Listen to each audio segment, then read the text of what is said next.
নবীজি বলেছেন রমজান মুবারকে মাস আসার সঙ্গে সঙ্গে আল্লাহ রাব্বুল আলামিন তিনি জান্নাতের সমস্ত দরজাগুলি খুলে দেন আর জাহান্নামের সব দরজাগুলি আল্লাহ রাব্বুল আলামিন বন্ধ করে দেন। সুবহানাল্লাহ।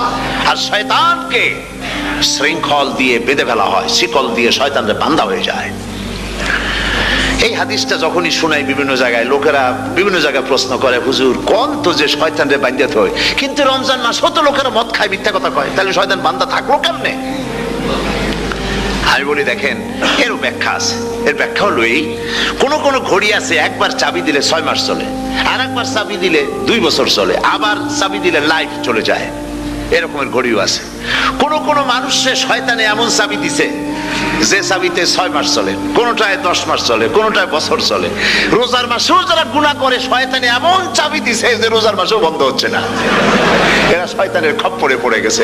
আল্লাহ এই চাবি থেকে মুসলমানদেরকে হেফাজত করুন বলি আমিন। জোরে বলেন আমিন।